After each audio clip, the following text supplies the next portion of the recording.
Chapter 8 of My Teacher's an Alien starts on page 49. Chapter 8. The Alien's Lair. I don't know how long we stood there trying to build up enough courage to go in. I do remember looking up at the sky.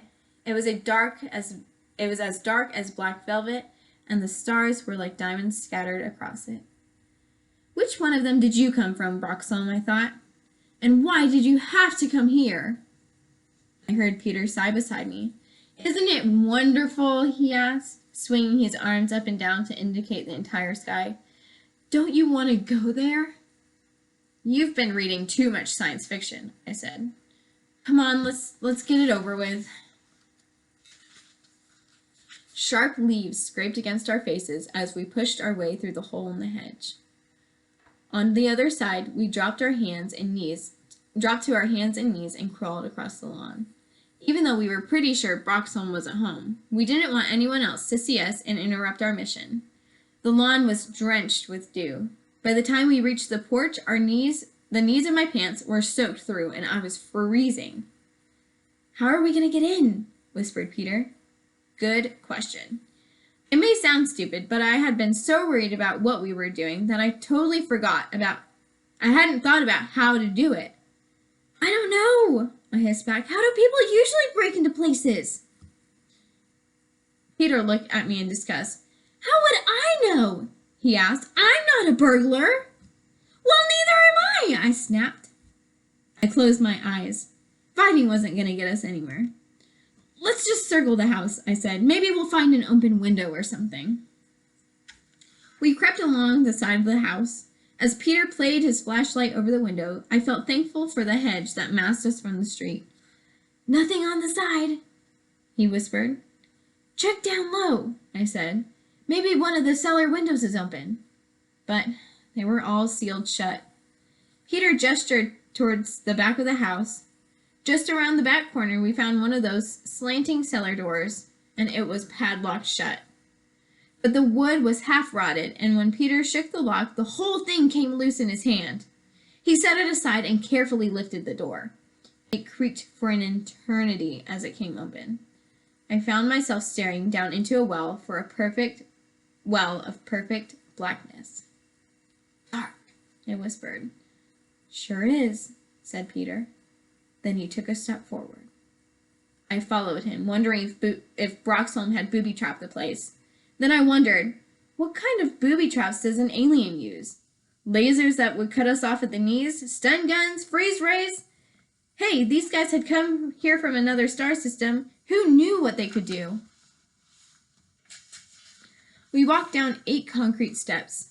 At the bottom, we came to a wooden door, so old it had a latch instead of a knob. Peter lifted the latch and pushed. Nothing. He put his shoulder against the door and shoved it. It swung open with an eerie creak.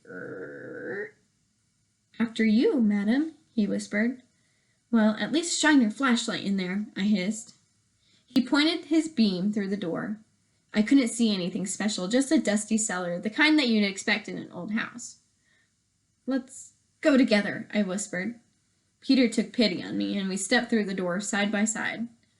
I don't think we're going to find anything down here, he said, shining his light around the cellar. I agreed. Except for the furnace, the stairs up to the first floor, and the cobwebs, the space was completely empty. Without speaking, we headed for the stairway. I ran into a cobweb. I shivered when the wispy, clingy threads brushed over my forehead. You don't suppose Broxholm has any friends here, do you? Whispered Peter when we were about halfway up the stairs. I stopped. I don't think so, I said after a minute. He didn't mention any when he was talking to the guy in the spaceship. Peter nodded. But he had managed to make me even more nervous than I had already been to begin with. What if there was another alien here? What would he do if he caught us snooping around? Where to? Asked Peter when we reached the top of the stairs. Let's try the kitchen, I said, remembering his idea about alien food. But when we opened the refrigerator, all we saw were a bunch of cold cuts, a half-empty carton of milk, a bottle of ketchup, and 2 six-packs of beer. He sure doesn't eat like an alien, said Peter. Are you sure this guy is from another planet? Let's go upstairs, I said. I'll show you the thing I saw him talking into. Peter closed the refrigerator door. But before he would leave the room, he insisted on checking the cupboards. He even opened the peanut butter jar to see if it really had peanut butter in it and not some kind of extraterrestrial goo. The second floor had 3 rooms. I had high hopes for the bathroom. I thought we might find some sort of weird shampoo in there. But it was as disappointing as the kitchen. Even the medicine cabinet was filled with typical brand name items. Do you think Mr. Smith really uses Excedrin? Asked Peter. Or is this here to convince people that he's a teacher? If he was stocking his house with fool snoopers, then he'd have some furniture. He'd have to put some furniture in, I said. The only place where we found anything even remotely alien was the room where I had seen Broxholm talking to the man on the spaceship. The 2 speakers that looked like pieces of flat plastic were still hanging on the wall. I looked under the dressing table and found the switch Broxholm had used to tune into his spaceship. I reached out to touch it and then pulled my hand back. What if I somehow turned it on and the man from the ship saw Peter and me standing there? Come on, said Peter. We might as well go. You don't believe me anymore, do you? I asked sadly. Peter shrugged. This place is kind of weird, what with no furniture and everything. But there's nothing that would make me think that Mr. Smith is an alien. I believe that you believe what you told me, but whether it's true or not, he shrugged and turned to leave the room.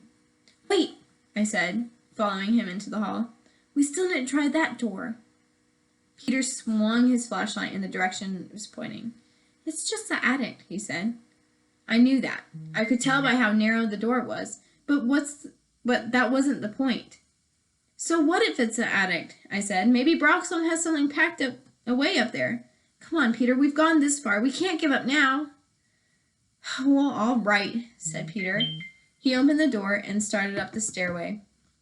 When he got about halfway up the stairs, his head passed the level of the attic floor.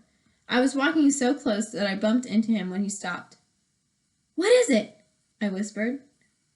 When he didn't answer me, I pushed my way up beside him and cried out in horror.